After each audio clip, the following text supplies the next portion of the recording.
Hello everyone, I hope you're doing okay. So I just feel like so melancholy and I don't know if that's better. Okay, I think we're good. So I hope you're all doing fine. Today I'm going to talk about the books that I read in December that were not comics, graphic novels. My mom's calling, but she'll have to wait. Finally got the motivation to this. I've been feeling like very melancholy today, or just like lately kind of depressed. And this was like my biggest fear doing like HRT, because I was very depressed during my teens, and like obviously, and I think it was probably just like an effect of hormones and stuff, but also adulthood, like it just hit me hard. It's still hitting. The wind is still blowing the opposite direction. I was like, one of my biggest fear is that the hormones was going to affect me and make me feel like my teenage years of depression was just like being relived. Is that happening? I still don't know yet. Hopefully not. It's just been 2 days, but you know how like these fears can just like snowball. But last year during this time period, I was also super depressed. So is it just a seasonal thing? You know, stick around to find out. But that's why we're taking it super easy. Like, I just woke up, I'm still in my PJs, I have my little dinosaur slippers on. We're just gonna be like so chill. And I'm gonna try to make it a short video. Wow, life is great. So here we're gonna just talk about these books right here. You can see them all. Don't tell me this plant is dying. I know we're on the struggle bus. I try to take care of it, but it's just not happening. So the first book that I read this month, actually these are so out of order.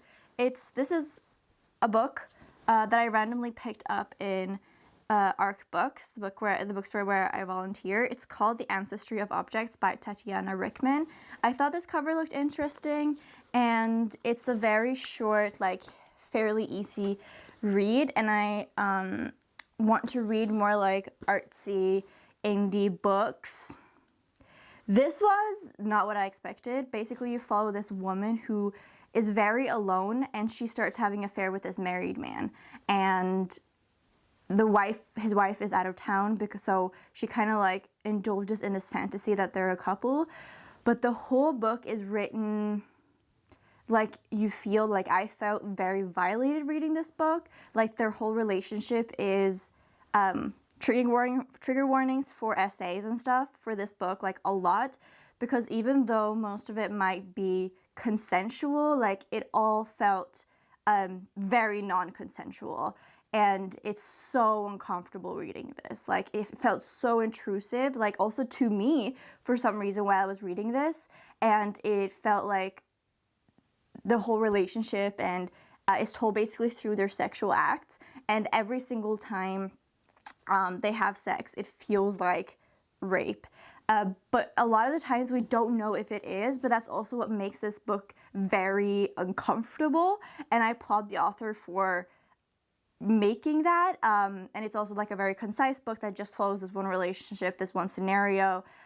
It's also very interesting how the main character is written sometimes in a we perspective, sort of like an out-of-body experience that she's having, where you don't know if we is some other spirit that lives within her different selves, or the we is referring to a way for her to distance herself from this experience that she is consensually allowing herself to be assaulted. Like it's a very strange book, very strange, but I'm very glad I read it because I applaud the author for making me feel that way. It was very uncomfortable, but I kind of like it. I gave it 4 stars. It was very interesting. I don't know if I would recommend it to anyone because it does bring up like very strong, probably uncomfortable feelings in you. But if you're ready for that, then will probably be like quite a unique, interesting experience. I just decided to do the video this way because I wanted to. The lighting is going to change a lot because the sun is actually out today and the sky is blue. Very strange for Copenhagen. Okay, cool. None of these books are in order of how I read them. Here we have two books that I've been wanting to read for many, many, many years. Such a long time. Dirk Gently's Holistic Detective Agency and The Long Dark Tea Time of the Soul by Douglas Adams. This was supposed to be a trilogy where the last one was supposed to be Salmon of Doubt, which I believe is a collection of stories you can still buy that I haven't read. But this is pretty much a duology where you follow Dirk Gently, this detective who basically believes in the interconnectedness of all things. He's such a quirky, kind of arrogant, self-involved but very intuitive detective, very British, very, very British, who kind of starts to notice things where things like when he gets a client, he just trusts the universe to kind of guide him in the direction of how to solve the crime. They are so fun, so quirky. If you like Hitchhiker's Guide to the Galaxy or that type of sci-fi, or if you just like strange detective stories, if you like British camp, I think you'll enjoy these. They're very unique, a lot of fun. I did enjoy this one much more. It was almost a 5-star. The end was a bit rushed, but all these elements was just like perfect and exactly what I needed because I was sick when I read these. The second one kind of focuses on a magic that's a little bit, what's it called, like North gods and that kind of thing, with Nordic gods, which is not something I'm interested in. So that kind of turned me on from this book. This one focuses on time travel, which is something I love a lot. So I do recommend these. These are a lot of fun. And I did do a reading vlog where I read these and then watched the TV show, Dirk Gently's Holistic Detective Agency TV show. It's quite different, but I did a whole video very in-depth where I just like reacted to the TV show and read the books and compared them. For me, it was a lot of fun, but I've never had a video do so bad analytics-wise and views. But I think I will continue like doing videos like that because they're just a lot of fun for me, even if you guys don't like it. But yeah, what was I gonna say? I highly recommend watching the TV show. It's so weird. It's a lot of fun. Just like seeing all these like super strange magical things and pieces and that doesn't make sense come together is so satisfying. If you like sci-fi, you like humor, you like it, just I would recommend it. It's great. Then I did a reading vlog where I read these, so check that out as well because I try to vlog like different booktubers that I like. Yes, maybe I should do it like this. I actually started in the summer, but I finished this in December. So this is The Atmospherians by Alex McElroy. Alex McElroy is a non-binary author, which I think is relevant for the plot of this. You follow, oh my god, what's her name? Sasha Marcus, who is a skin care entrepreneur. She's quite famous, but she all of a sudden gets canceled when she tells a guy who is stalking her and harassing her to basically go and kill himself. He kills himself and blames the suicide on her, and this mob of men just storms her house, harasses her, and she's canceled by like everyone, even though it's not really her fault. Like obviously she shouldn't tell anyone to kill themselves, but she was being harassed, you know. But she loses her boyfriend, almost all of her friends, her jobs. She gets kicked out of her apartment because of the mobs of men. I think it was a men activist. Meninist, that's a thing. Wow.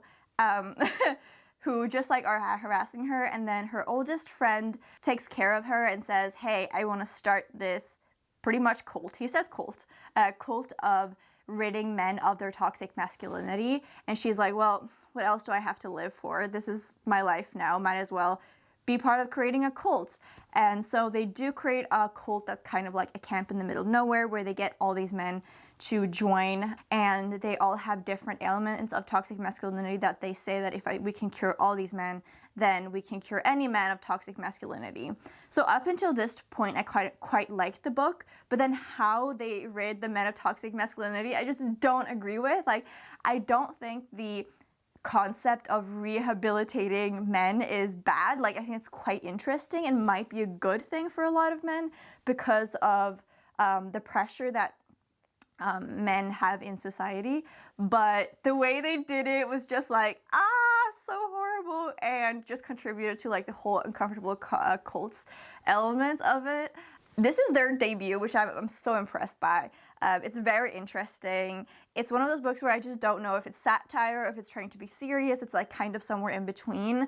The ending was great, but kind of expected in my opinion, but I'm really excited to see what else Alex McElroy writes. I think this is a great book club book. There's so much to be discussed in here, and I really want to talk to people about it because there's just thoughts, a lot of thoughts. Don't know what Alex was trying to say. Then we have Folklore by Angela Mi Young-her. This follows Elsa, who is a first-generation American Korean immigrant that is a physicist, and she works on this project in Antarctica from the beginning of the book, and then she kind of decides to go to Sweden because the Stockholm University is the people sponsoring this project in Antarctica. So the book starts off talking a lot about science and is it negative neutrons, or so she talks a lot about the science part in the beginning. Neutron particles, something. Wait, I've already forgotten it. But the book is essentially about Elsa having this best friend that she can see beside her, and she starts to speculate if this person is her sister, because back in the day her mother got pregnant and ran away from home back to Korea, where she had a stillbirth, but Elsa starts to speculate that this child was actually born, or maybe that she died and that's her sister beside her, or that this child started living on and she starts trying to look for her sister. And so the book is an exploration of her Korean heritage and culture, and the way that being an immigrant put a lot of trauma and stress on her family, how war put a lot of stress on her family, and how her family dynamics are just so broken, and it's quite tragic. And the book starts off with both of her parents being very sick and her brothers left in the US trying to take care of them. It is kind of like if you are a Korean immigrant, or if you have experience being from many different cultures, or I guess an immigrant in a sense, or mixed race, I recommend checking this out because her experience is compared to a lot to Oscar, who is a Swede who's adopted from Korea, and his relationship to Korea and his flight through academic literature was a coping mechanism for him. Their experiences is compared a lot because they obviously have very different experience with Korean culture. Not only because Oscar is Swedish and she's American, but because she grew up with her culture and he didn't. And yeah, so the book explores those middle grounds and these scenarios a lot. The ending is quite calm and not as revealing as you might perhaps think it is. It doesn't give you the answers, which is frustrating for a lot of people, but if you expect that going into it, this is a very intelligent, I think, exploration of this. But it is quite sad. I didn't cry a lot, but the story is pretty tragic. And then here we have Dear Senturan, Black Spirit Memoir by Kweke Emezi. I love this book a lot. This is a Kweke Emezi's memoir that they tell through letters to various people in their life. The letters don't really seem to make sense in the beginning, but somehow they just all beautifully connect and show you the story of their life in, I think, an incredible way, a very intelligent way. You really get a look inside Kweke Emezi's mind, their experiences with being trans and non-human, and being this, they says, a black spirit, and the intersections of these and what it means to live like that in our world. And it's also about their struggle with mental illness a lot. So a lot of trigger warnings for this, please look it up.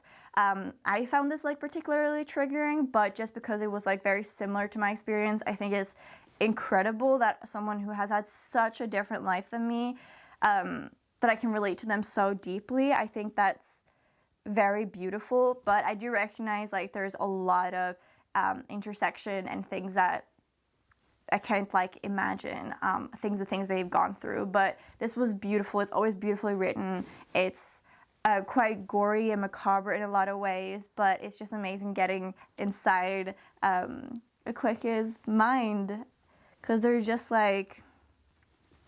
a god. Highly recommend this. I gave it 5 stars. I gave this one 4 stars, by the way, or 4 stars, and then this one also 3 stars. Then we have like a poetry collection. I don't pick up a lot of poetry. I'm planning on picking up a bit more poetry in the new year, just because I kind of want to like understand poetry, like not like understand it as in understand everything I read, because like that's not really the point of poetry, but I want to understand why people like poetry, because I don't really get it. But I feel like if I read enough, maybe I'll find something there. Or maybe I figure out it's just not for me. This is a local poetry collection. So someone just came into Arc Books and left some of these that were just selling. That was very boring. It has like illustrations that I think are very cool, and they're integrated like into the text. I liked the poems. They're kind of silly and everyday, but they, like, I just don't get poetry, so I'm just horrible at reviewing it. I gave it 4 stars because I just liked the way it looks, and I did like some of the things it said and some of the things it made me feel, but in general, poetry just doesn't have like a lot of impact on me, like ever, in any poetry collection I've ever read. But if you have any poetry collections that you think I can relate to, or something that made you feel a lot, or have beautiful text, like please recommend me down below, and maybe like I can check that out and see if I like them. That'd be fun, because I do really want to like poetry, you know, because I like writing a lot and I think I'm good at it. This is Apple and Knife by Intan Paramadita. This is a French Bangladeshi author, right? Listen, I really think this is a Bangladeshi author, but if the author is Indonesian, I really apologize. I feel like it's the author is Bangladeshi. I'm almost 100% sure. This is the Australian like translation. So this is a short story collection. I think it was like kind of marketed as like a feminist horror, which I think is very interesting, because Intan takes a lot of inspiration from like storytelling and Western stories, as well as like Bangladeshi stories, but also like some Middle Eastern stories I think are in there as well, and kind of rewrites them from a feminist perspective. So they're very unique. I think the structure of the stories are very unique. I will say I give this like 3 stars because they're a little bit hard to get into. Like right when the story starts, it like is hard for my mind to grasp exactly what I'm reading. And then sometimes I feel like feminist stuff are just like kind of like seen as feminist or labeled feminist when women kind of like take revenge or become evil. And I don't know if that, like, that's cool and like empowering for some people, but I don't know if that's like the epitome of like a feminist take on a story. I don't know, I have to think about that some more, but a lot of the stories are written that way, where like the women are subjugated to like these horrible situations, and then they kind of get the upper hand and become like revenge-seeking, slightly evil people. So it was interesting. A lot of the stories are very clever.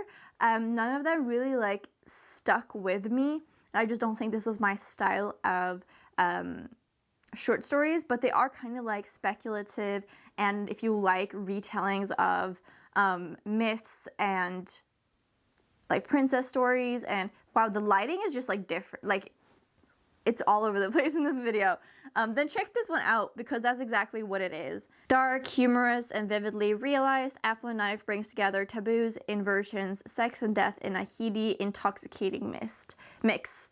My favorite one in this one was probably the one with like the disfigured woman who wanted this guy to like sexually assault her, but like she paid him to do that. So some themes I'm like, is it like, that is not a great representation of like people with disfigurement, like, because she was just like kind of evil, but it was a very interesting short story, like the characters and everything. So that one was definitely my favorite. I don't remember the name of it. Let me see if I can find it actually. Beauty and the Seventh Dwarf is probably my favorite one, but I think like as a person with disfigurement, especially like facial disfigurement. That story can be quite triggering. It kind of feeds into those like tropes of like ugly people being evil, which I just don't like, but it still said like a lot of interesting stuff. So even the one that I loved, it was just like, I don't know. But I'm glad I read it. I'll talk about this one next because I don't want to end on a bad note. This is Bewilderment by Richard Powers. We read this for the Climate Fiction Book Club. This time on Sim's channel. I will link the live show down below. This follows our main character, Theo, who is a promising young scientist and has a son who has been diagnosed with different stuff, but he doesn't really know what it is. Maybe like autistic, maybe ADHD, but the kid's just kind of different, and it's about like their relationships and how Theo deals with his son, like I guess like struggling with climate change and having a child grow up with a kind of doomed future. So I tore this book in half. I taped it together because of the live show. I really didn't like it, mostly because it made me feel very hopeless about climate change, which I just hate. What is the point of that? I want climate change books that make me feel empowered, because I don't see the purpose of making your readers feel hopeless about any subject that you want change in. Like that's just stupid to me. The ending was really horrible, kind of like, I was gonna say something spoilery, but I'm not gonna say it. The ending was really horrible. I hate how it was like, if you care about climate change too much, like it's probably just gonna kill you, so why even try? Yeah, the autistic rep didn't seem all that good, but we also don't know if it was that because it was never explicitly mentioned. The book is very anti-pharmaceutical medication, so if that's something you don't like just maybe don't read this book. I don't know. It kind of made me feel like all the other characters around Theo was kind of like disposable for his own arc, for the character arc of Theo. I felt like Theo was kind of gaslighting his son by not validating his concerns about climate change, even though he tried his best. I felt like if I had a child who was really concerned about climate change, like I would try to be just as engaged and concerned as they were, because saying like it's okay or trying to calm someone down, I feel like it's a little bit gaslighting. Maybe it's just me. I just didn't like this book. It's not badly written, but I just didn't like the writing style. It was definitely not for me. Very simplistic. I felt like the author was trying to be profound, but it just didn't come across that way. Maybe I should take up Sage's thing of not reading books by white cishet male authors, because just like I also haven't had a great experience with them. But on a great note, on this video that I said was going to be short, we have The Transgender Issue, An Argument for Justice by Sean Fay. Wow, Sean Fay, I love you so much. I've been following Sean Fay for a very long time. She is a English journalist and what is it called? Like a public figure who cares about trans rights, because she's also trans and I guess like wants rights. I don't know. Doesn't sound too crazy to me. But this is her first book, I believe. This is a very in-depth book about trans rights, specifically in the UK. It does touch a lot on American trans rights too, but it is mostly UK-centric. But I think that's just like the statistics and scenarios she uses are pulled from, the UK and a little bit in the US. But the conclusions that she draws are just exactly what I wanted from this book. It's very intersectional, I think, like how trans people who are disabled or Black or immigrant, how it affects them disproportionately. But she goes over like all the laws, she talks to specific people, she uses quotes from like other people. Like this is just such a astounding academic book. It took me a very long time to read it. Not because it's heavy, It is very fact-focused, and she does like talk about her own perspective, but it mostly just is an academic text. I will say the reason why it took me so long is because it's very traumatic as a trans person reading just like how trans rights are threatened and how people suffer, how people like you suffer around the world. It's just hard to read about. I was crying a lot in this just from like facts. But it's amazing. Like she talks about how trans liberation can't exist without prison abolition, how capitalism fucks us all, but like especially trans people, including obviously all the intersections. She talks about, I think the chapters that interest me the most, I really like the one that was like the one about the state, which is the one about prison abolition and stuff. It is called The State.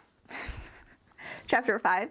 I also really liked Kissing Cousins chapter, the T and LGBT, where she basically dissects why some like lesbian or gay people won't accept trans people and how, like, it's just so good. I wish every single cis person would read this, and I'm very frustrated that I as a trans person have to educate myself on why I deserve rights just to feel like, it's like, I feel like it's a coping mechanism to feel like you have to be so educated, like to validate yourself. Like even that just feels like a little bit of internalized transphobia. But when I finish this, I'm like, I know all this. I need everyone else to read this. Why am I reading this, you know? But The Kissing Cousins it's about that, and it was just so good. It's just like, oh, like, yes. And then The Ugly Sisters, Trans People and Feminism was also just like amazing. It's not new to me, the things she says, but the way she draws the lines between the way she makes conclusions from facts and experiences is incredible, and I highly recommend this because it just covers like everything in such a beautiful way. It's really good. But I have to say, as a trans person, you probably don't need to read this because you're aware of the things, except if you're a right-wing trans person, then maybe you should read this. I also liked the first 3 ones, but the Trans Life Right Now, Right and Wrong Bodies, Class Struggle, and Sex Sells. But those are all things that I already knew a lot about, so they're less interesting. Not less interesting, but less new, I guess. But it also talks about the influence of media on actual trans rights, and why, like, yeah, it just sucks in the UK and in the rest of the world. So this was really fantastic. 5 stars. And I'm so glad I finally got to read it because I pre-ordered it. And it makes me happy. So this was a way longer video than I expected. Surprise to absolutely fucking no one. I hope you hope you liked me talking about these books. Hope you have a great start of the year, better than me, hopefully. Leave some poetry collections down below. And if you're mentioned Rupiah Kaur, I will block you. I'm just kidding. I wish you all an amazing day. I love you all so much. Thank you for being here on this sunny day in Copenhagen. Bye. Bye.